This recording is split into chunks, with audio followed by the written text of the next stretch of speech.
toda a amplitude de movimento. Na mesma lógica, fizemos outro estudo, que está ainda em fase final de elaboração, e que nós elaboramos, passando para outros exercícios.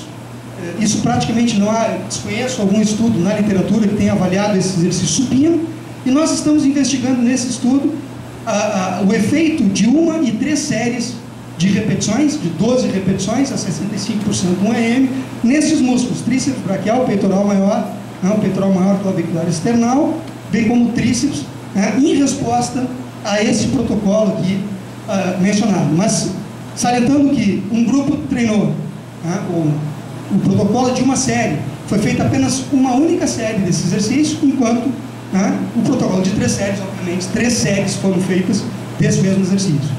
Não se dá ainda, não se tem condições pelo M que nós avaliamos, até agora foram avaliados, se não me falha a memória, 8 ou 9 sujeitos. Só vamos escrever rapidamente eu já estou encerrando. O Marco roubou tempo também, igual todo mundo. Agora já me colocou. Bom, então assim, não temos a possibilidade, não rodamos nenhuma estatística aqui, portanto são apenas dados descritivos, mas que nos mostram já tranquilamente que, embora lógico, não referido na literatura, protocolos que envolvem uma única série de exercícios promovem um dano muscular menor do que aquele protocolo, do que protocolos que envolvam 3 séries. Isso é uma coisa absolutamente importante para que população? Para idosos, sobretudo, porque muitas vezes nós temos a ideia de que um volume maior é melhor, e na verdade não é bem assim. Se tem visto que apenas uma série de cada exercício, embora provocando um dano menor, acaba por desenvolver a mesma magnitude de adaptação em relação à força e resistência do que protocolos mais longos. Então isso aqui já é um indicativo muito interessante relativamente a este exercício supino. A mesma coisa observamos em relação, o comportamento foi praticamente o mesmo, apenas apresentando uma curiosidade, que tinha o pico de força, o pico de dor, ele aconteceu mais precocemente em resposta a uma série do que a 3. Interessante, não temos explicação para isso, mas é o fato que a gente está constatando. Não sei por que razão o corpo ele leva mais tempo para mostrar dor muscular quando trabalha com mais carga. Deveria ser o contrário, enfim, é o que encontramos. A mesma coisa em relação à espessura, a mesma coisa em relação à ecointensidade. Portanto, há realmente uma diferença significativa, e parece, não significativa ainda, que não tratamos estatisticamente, mas parece haver diferenças em relação a trabalharmos uma única série e 3 séries para o mesmo exercício. Amplitude de movimento, a mesma coisa. Então, resultados parciais disso, embora não tratados estatisticamente, a gente sugere aqui, parece não haver uma recuperação completa 72 horas após o treino para nenhum dos músculos envolvidos no exercício. Parece que as séries múltiplas, o dano muscular realmente é maior. Períodos de recuperação superiores a 72 horas parecem ser adequados para esse exercício. Isso é uma coisa bastante interessante.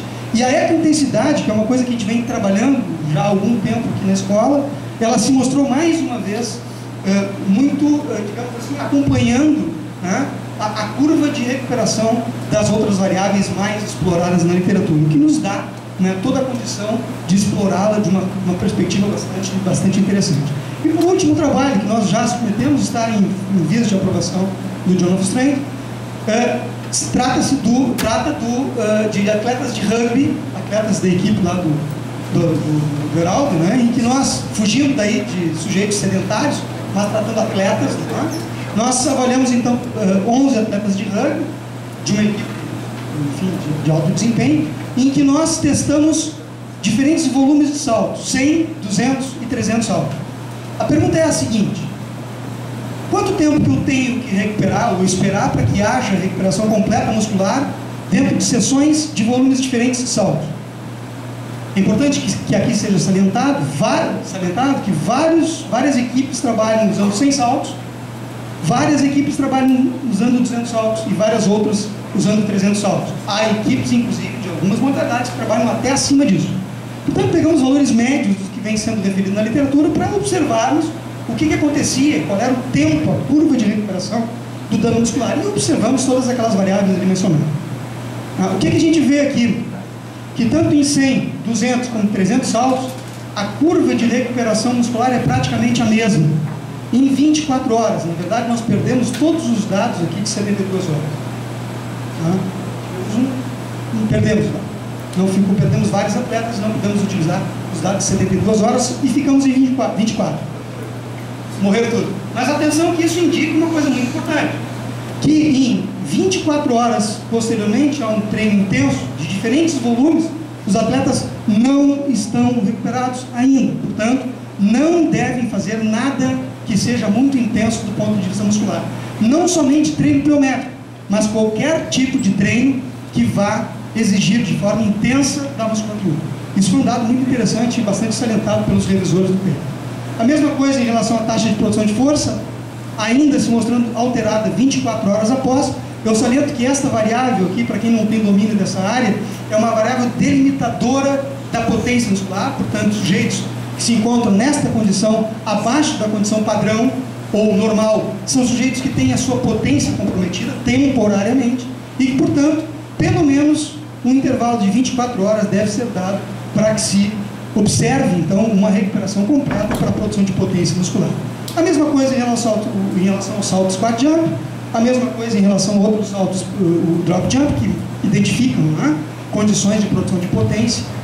E as conclusões são aquelas que a gente já falou, que 24 horas parecem ser, não são, que a gente já rodou estatísticas e realmente não havia um decréscimo das condições todas aquelas variáveis 24 horas após o treino de força. E uma questão ainda sem resposta, que é o que a gente vem fazendo e vem projetando nos projetos aí futuros e alguns já em andamento, é uma coisa que ninguém sabe, na literatura científica ninguém sabe.